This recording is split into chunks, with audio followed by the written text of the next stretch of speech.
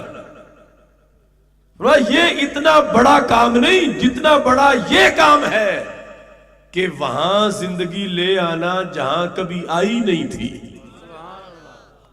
جہاں پہلے تھی چلی گئی، واپس لانا کام بڑا ہے، مگر اس سے بڑا یہ کام ہے کہ جہاں کبھی آئی نہیں تھی وہاں زندگی لے آنا۔ تو انہوں نے کہا اس کا مطلب کیا ہے، مثال دو۔ تو امام شافعی رحمت اللہ علیہ نے یہی استن حنانہ والی حدیث پڑھی، کھجور کے تنے والی، کہا کھجوروں میں کبھی زندگی نہیں آئی تھی، ہمارے نبی صرف مردوں کو زندہ نہیں کرتے کہ جہاں پہلے زندگی ہو واپس وہاں لائے، وہاں بھی زندگی لے آتے ہیں جہاں کبھی زندگی آئی نہیں تھی۔ کیوں؟ کھجور اگر روئی ہے تو کیوں روئی ہے؟ اس میں زندگی تھی، اسے پتا چلا کہ محبوب دور گئے ہیں، یہ اس میں شعور تھا کہ سرکار دور جا رہے ہیں، تو یہ تب تھا کہ اس میں زندگی آئی، اور پھر اسے یہ بھی پتا تھا کہ دور جائیں تو قریب بلانا کیسے ہے، کہ میں اگر رو پڑوں گی تو سرکار تشریف لے آئیں گے۔ پھر جب سرکار نے سینے سے لگایا تو پھر بھی اسے پتا چل گیا کہ اب قریب آ گئے ہیں، اور پھر جب سینے سے لگا کر ہمارے نبی علیہ السلام نے اس کے سامنے دو آپشن رکھے، فرمایا کہ اب منبر پہ تو مجھے بیٹھنا پڑے گا کہ لوگ زیادہ ہیں، ناراض آپ کو بھی نہیں کریں گے، اگر تم چاہتی ہو کہ پھر تم ہری بھری ہو جاؤ اور تجھ پہ پھل لگے تو میں تجھے اسی باغ میں بھیج دیتا ہوں جہاں تم پہلے تھی، تو تمہارے پتے نکل آئیں گے، تم پہ پھل لگ جائے گا، اور اگر چاہتی ہو تو میں آج ہی تمہیں جنت میں پہنچا دیتا ہوں کہ جنتی تمہارا پھل کھاتے رہے۔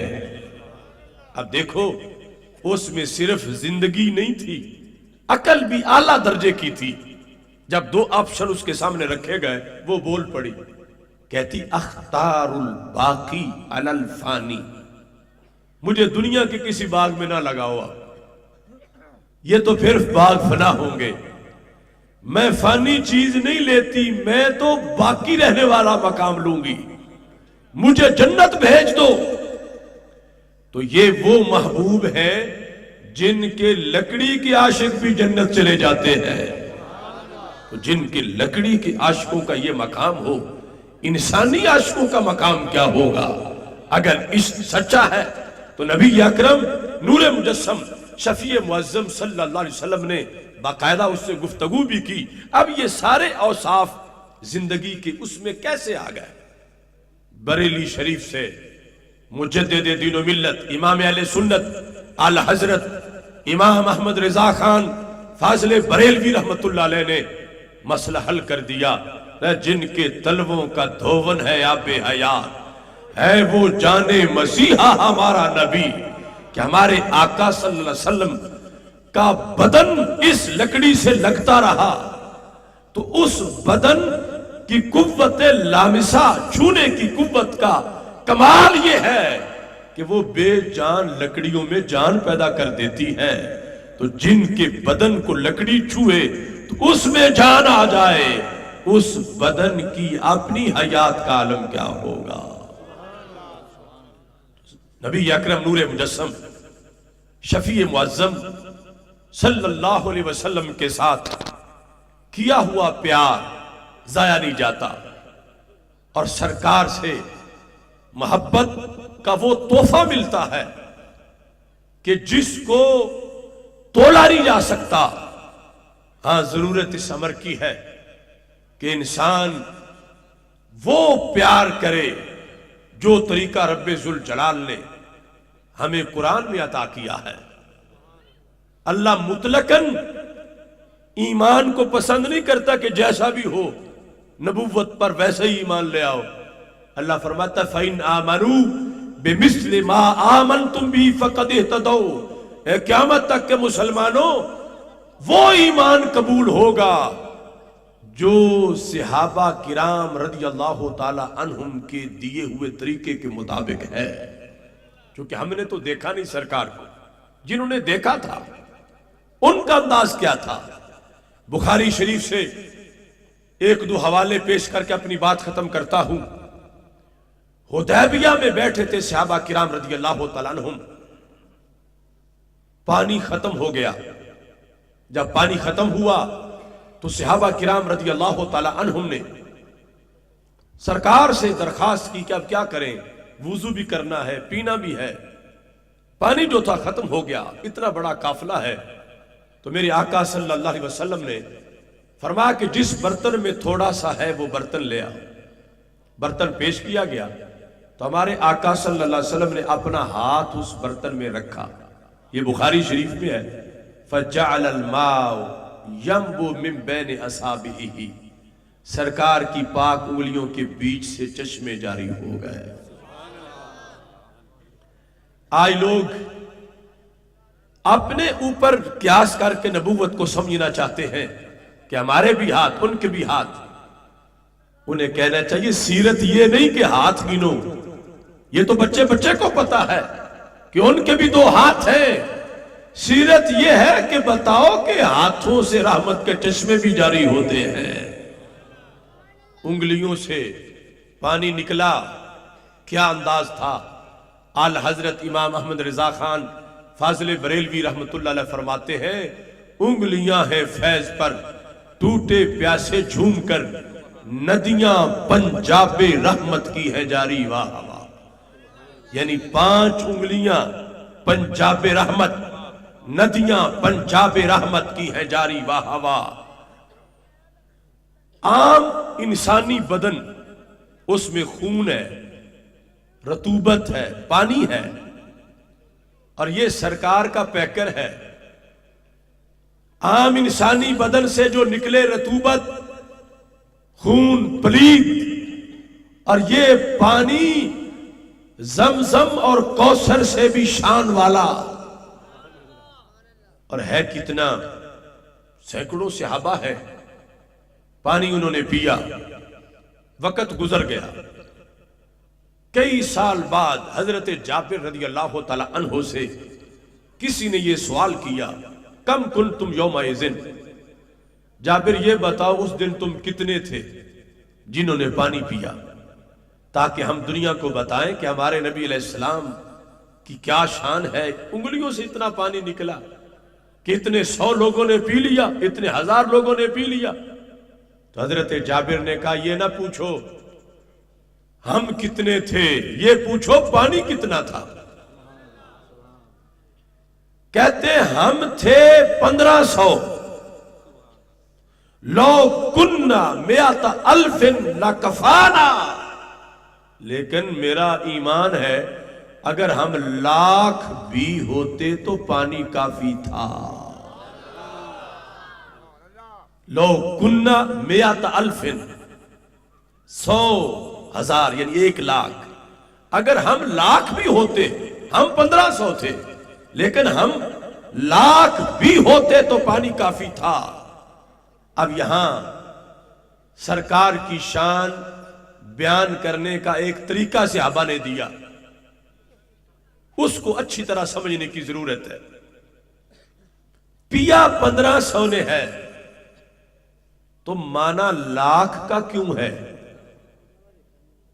1500 اور 1,00,000 میں تھوڑا فرق نہیں، کسی نے کسی کا 1500 دینا اور وہ 1,00,000 مانگنا شروع ہو جائے تو کوئی حساب آپس میں ملنے والی بات ہی نہیں۔ پیا 1500 نے ہے، مانا 1,00,000 کا ہے، اور ماننے والے وہ ہیں جن کے بارے میں قرآن کہتا ہے اولئک ھم الصادقون، سارے ہی سچے ہیں، جھوٹی بات نہیں کرتے۔ تو 1500 پر 1,00,000 اور ایسا بھی نہیں کہ چوکیوں میں بٹھا کے 80,000 کو پانی پلا دیا ہو، چلو 20 لاکھ ویسے مان لیا ہو، وہ تو ہے ہی 1500، پلائی ان کو ہے، اور پھر پانی کا کوئی تالاب نہیں بھرا کہ باقی اس کو دیکھ کر بتا رہے ہو پیا 1500 نے ہے، مانا لاکھ کا ہے۔ اور آج ہمارے مخالف فرقے کے لوگ اگر وہ وہاں بیٹھے ہوتے خدا نخواستہ 1500 پانی پی لیتے، ان سے پوچھا جاتا کتنا پانی تھا، جتنے ہم تھے، تم کتنے تھے، ہم 1500 تھے، تو کیا 1520 کے لیے پانی کافی تھا؟ یہ کہیں گے کہ نہیں 20 ہم کیسے مانیں، اوپر جتنے پینے والے اتنے ہی مانیں گے، ہم اوپر ایک بندہ بھی نہیں مانیں گے۔ یہ 1500 پر 1500 مانے، صحابہ 1500 پر لاکھ مانے، اور ذکر بخاری شریف میں ہے۔ تو قانون کیا سمجھ آیا؟ صحابہ بعد والوں کو بتا رہے تھے یوں مانو جیسے ہم نے شان رسول کو مانا۔ کیسے؟ کہ ہم تول تول کے نہیں مانتے، سینہ کھول کے مانتے ہیں۔ یہ بخاری سے ثابت ہوا، تول تول کے نہیں، سینہ کھول کے مانتے ہیں۔ کس لیے؟ کہ جن کی انگلیاں 1500 کو پلا سکتی ہیں ان کی لاکھ کو بھی پلا سکتی ہیں۔ اب یہ صحابہ کا نظریہ، کسی بات کے مفتی کا نہیں کہ یہ دیکھو جی یہ تو غلو کر رہے ہیں، جن کے بارے میں رب نے فرمایا کہ ایمان لانا ہے تو ان کی طرح لاؤ، وہ یہ کہتے ہیں، اور بات صحیح بخاری میں ہے۔ تو اس بنیاد پر آج دنیا میں اگر دیکھا جائے کہ صحابہ والا انداز اس وقت کن لوگوں کا ہے، تو رب کعبہ کی قسم آج وہ عقیدہ سنی کے سینے میں نظر آتا ہے۔ دوسری طرف صحیح بخاری شریف میں دوسری حدیث ہے، اور وہ بھی 10-11 مقامات پر بخاری شریف میں موجود ہے۔ ہمارے آقا صلی اللہ علیہ وسلم کے عظیم صحابی حضرت جابر، جن کا پہلے ذکر کیا، انہی کا دوسرا بھی معاملہ ہے۔ ان کے ابا جی شہید ہو گئے، اور قرضہ تھا والد صاحب پر، وہ انہوں نے اتارنا تھا، اور ان کی 6-7 ہمشیرہ تھیں، ان کے اخراجات بھی تھے۔ کھجوریں پک گئیں، سارا انحصار کھجوروں پر ہی تھا۔ خود کہتے ہیں کہ اتنا قرضہ تھا کہ ساری کھجوریں دینے سے آدھا بھی نہیں اترنا تھا، اور پھر سال بھی ہم نے کھجوروں پہ ہی گزارا کرنا تھا۔ تو میں رسول اللہ صلی اللہ علیہ وسلم کے پاس چلا گیا کہ یا رسول اللہ صلی اللہ علیہ وسلم میرے قرضے کا کوئی مسئلہ حل کرو۔ تو سرکار نے یہ نہیں فرمایا میں کلمہ پڑھانے آیا ہوں، قرضوں کا میں کیا کروں، میرے کریم سے گر قطرہ کسی نے مانگا، دریا بہا دیے ہیں، دربے بہا دیے۔ ہمارے آقا صلی اللہ علیہ وسلم نے طریقہ بتایا، فرمایا تم کھجوریں توڑو، ان کا ڈھیر بناؤ، میں آتا ہوں، میں دعا کروں گا، بیڑا پار ہو جائے گا۔ کیا مقدر ہے حضرت جابر رضی اللہ تعالی عنہ کے باغ کے، جہاں عرشوں کے مہمان تشریف لے گئے۔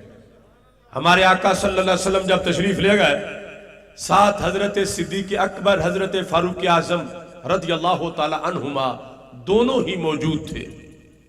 تو میرے آقا صلی اللہ علیہ وسلم نے پورے ڈھیر پر دعا فرما دی۔ آج تو کوئی پلیٹ پہ کرے تو کہتے ہیں یہ کھانے کے قابل نہیں، کہ اس پہ ختم پڑھ دیا گیا ہے۔ کچھ لوگوں کا یہ توحید ہے۔ سرکار نے پورے ڈھیر پر دعا کی، اور خود فرمایا میں جا رہا ہوں، تم بلا لو قرض خواہوں کو، سب کی بوریاں بھر دو۔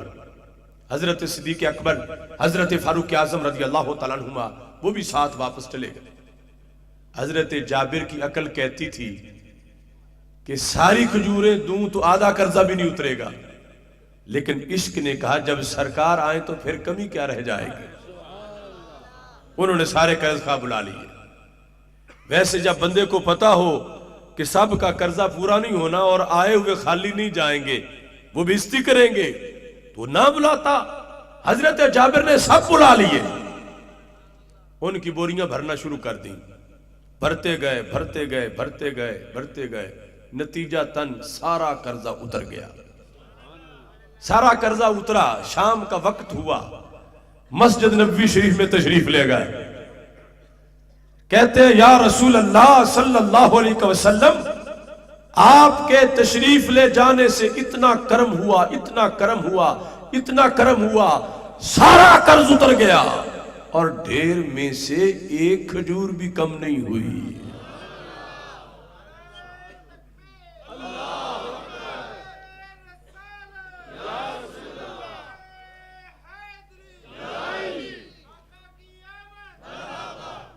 اب میرے آقا علیہ السلام نے جب سنا تو سرکار مسکرا پڑے اور مسکرا کے فرمایا اشہد انی رسول اللہ، میں گواہی دیتا ہوں میں اللہ کا رسول ہوں۔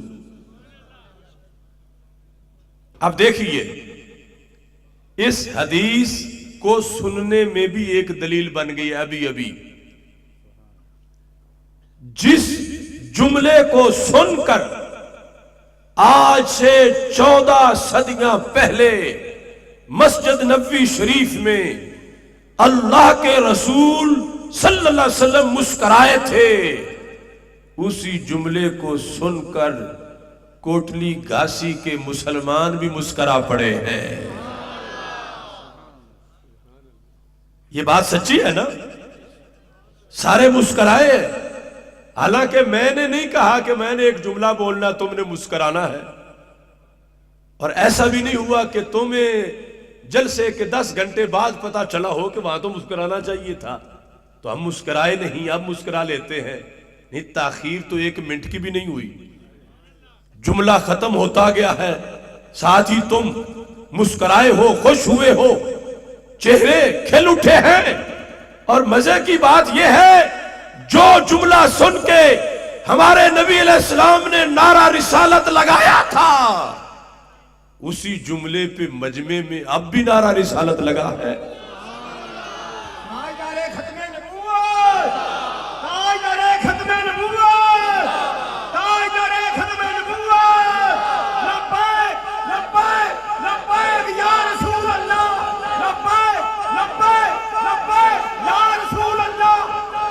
اب دیکھو